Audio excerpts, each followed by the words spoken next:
당의 명칭이 좀 복잡하죠. 민족주의면서 사회주의라는 것이 대체 무슨 뜻일까?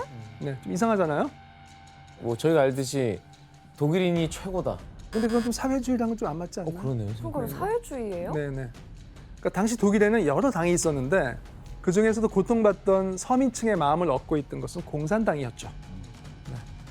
그러니까 공산당은 서민과 노동자의 적이 자본가가 아니라 독일 민족 외부에 그 적이 외부에 있다고 주장했어요.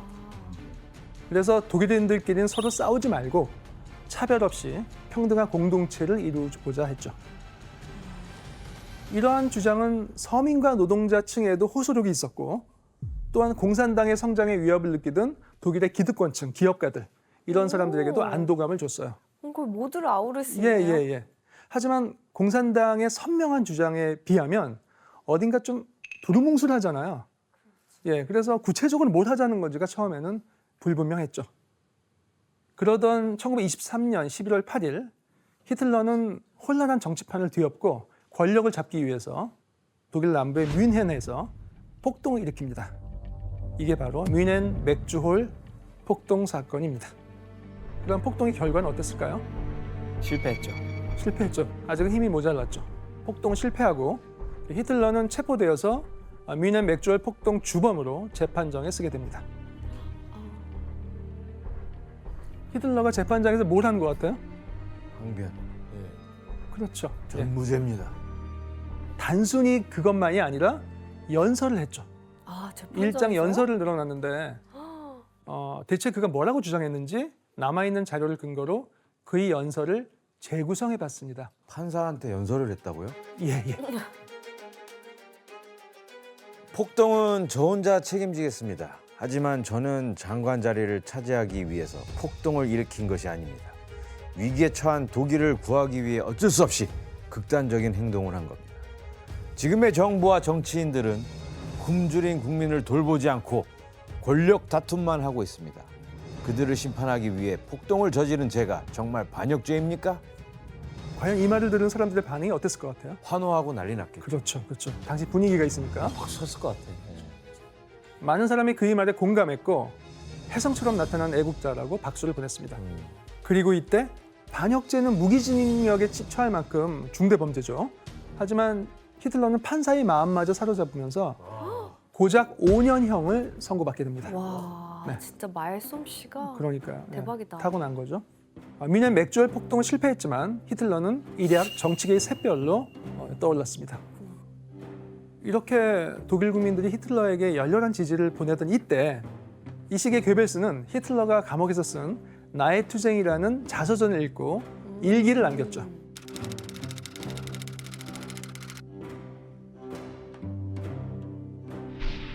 이 남자는 누구인가? 반은 평민이고 반은 신이다. 진정 그리스도인가 아니면 단지 사도 요한인가? 심각한데요. 진짜. 진짜 심각하죠? 메시아를 만들기 직전인데요. 그렇죠. 괴벨스는 히틀러의 등장을 신의 등장이라고 생각할 만큼 와. 심상치 않게 여겼죠. 그러니까 괴벨스는 미리 원고를 작성하지 않아도 즉흥적으로 연설할 만큼 뛰어난 연설 실력을 와. 가지고 있었다고 합니다. 이런 실력이 알려지면서 이후에 본격적으로 나치의 연설가로 데뷔하게 됩니다. 괴벨스는 학창 시절에 연극 활동에 자주 참여했는데 연극 극본을 쓰기도 하고 무대 위에서 효과적인 대사와 동작으로 연기력을 뽐냈다고 합니다.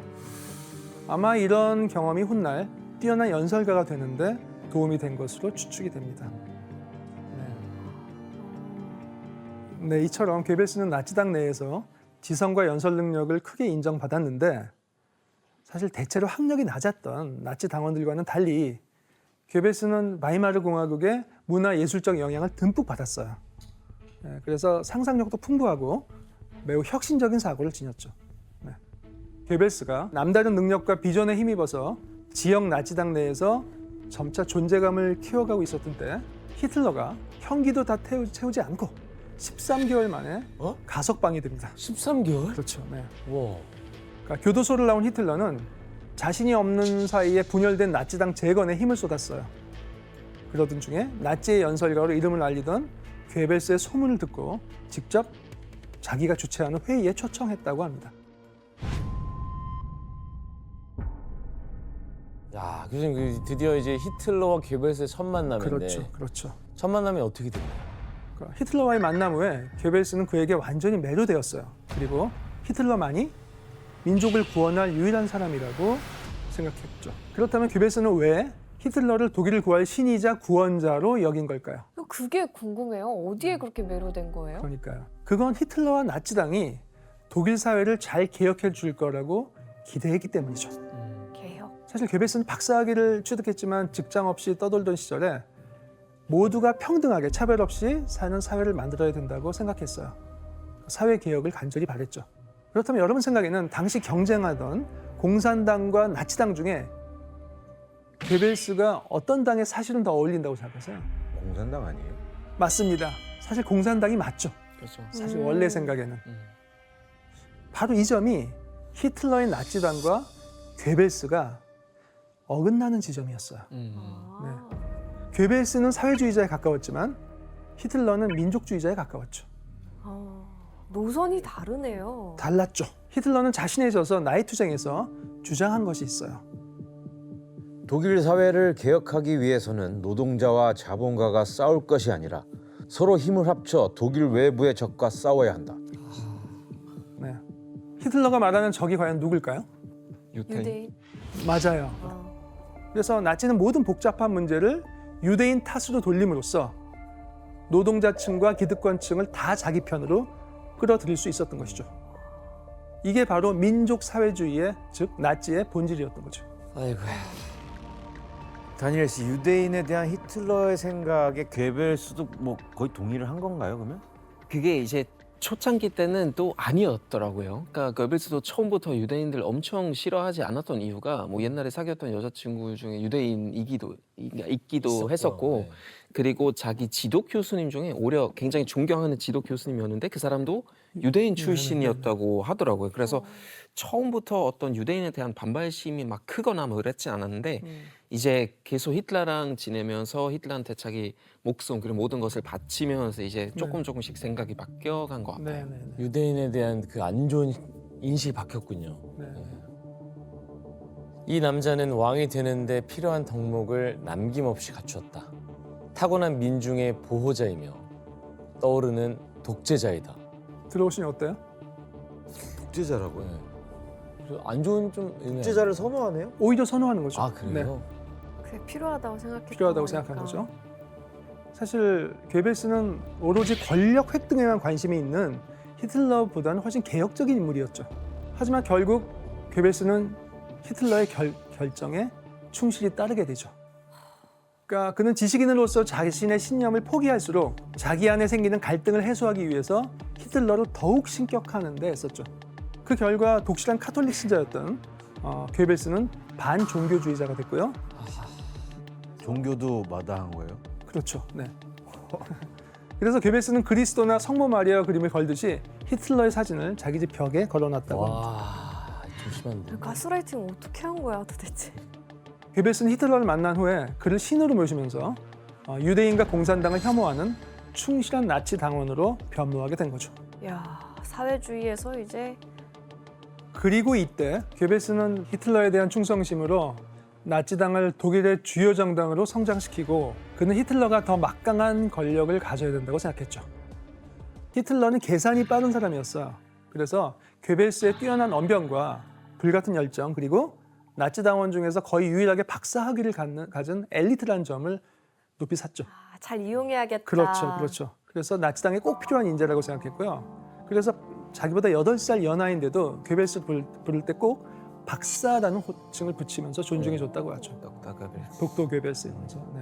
그리고 괴벨스에게 새로운 독일을 만들기 위해서 선봉에 서달라고 부탁하면서 나치당의 베를린 시당 위원장을 맡기게 됩니다. 당시 베를린은 독일 정치의 중심지였는데 나치당의 경쟁자인 공산당이 꽉 잡고 있었어요.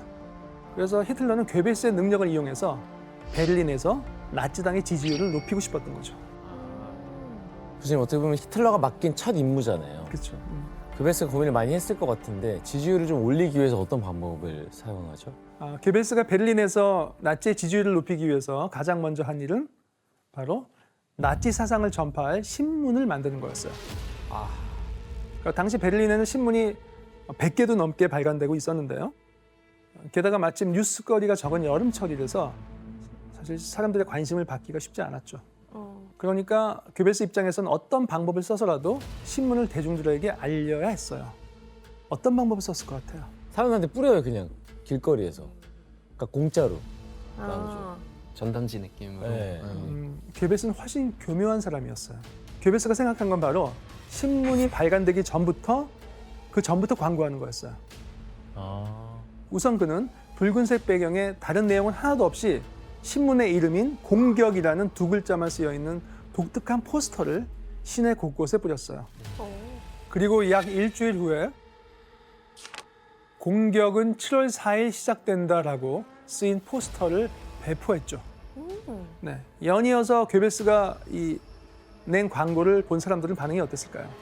궁금해하겠죠. 이게 뭐야? 이거. 그렇죠. 대체 어떤 일이 벌어질지. 이런 광고 기법을 티저 광고라고 한다면서요. 네, 티저. 티저 광고. 맛보기.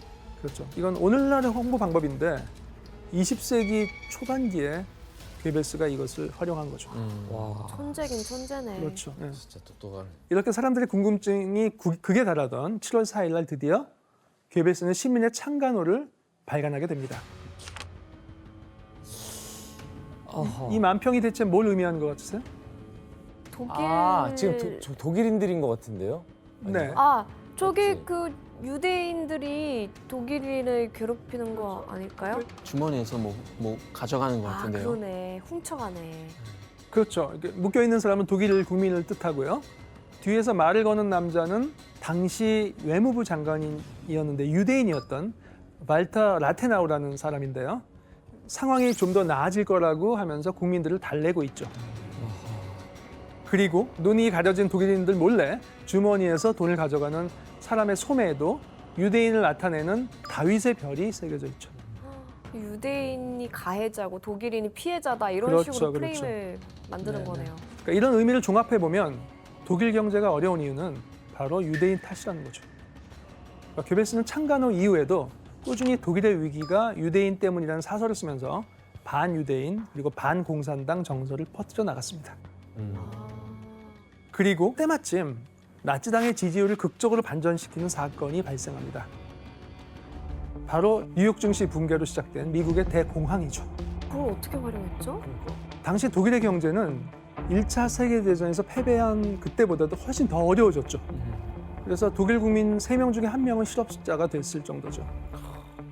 경제는 최악이었고요.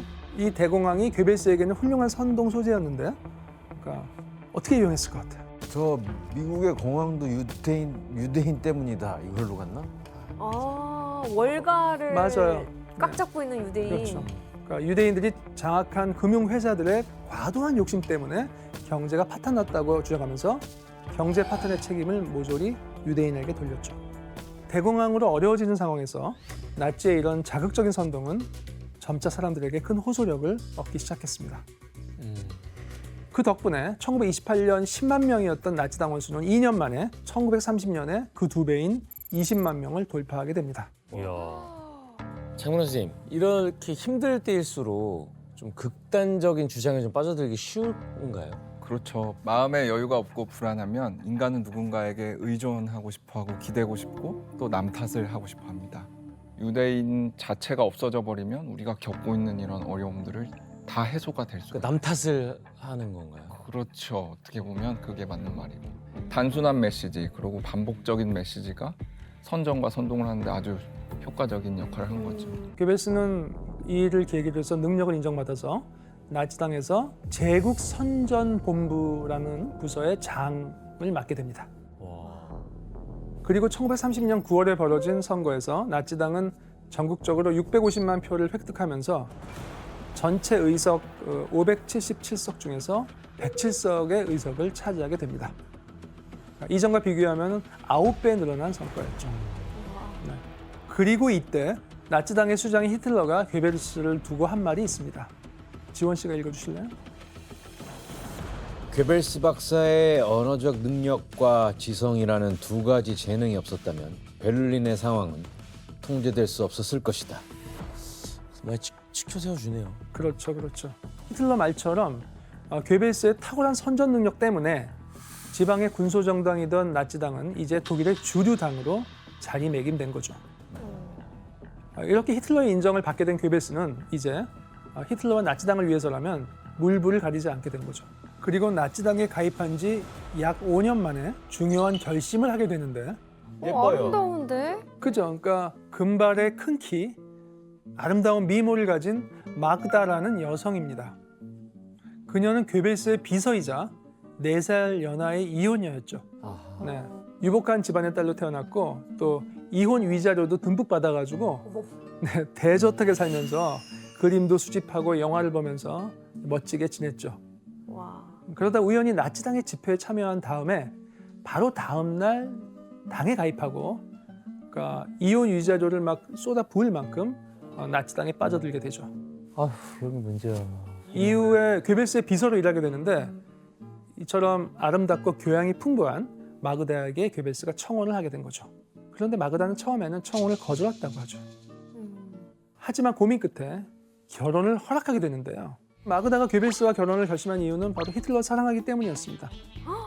이게 무슨 얘기인가 싶죠? 이상해요. 진짜 네. 시키니까 한 거 저 진짜 맞네. 그 종교 같아요. 무슨. 근데 마그다 입장에서는 또 일단 결혼하면 히틀러를 가까이서 계속 볼 수 있기 때문에 자기 입장에서는 또 마다하지 않은 거죠. 완전 그냥 세뇌당했어요. 그렇죠. 결혼 사진을 한번 볼까요? 안 어울릴 것 같아.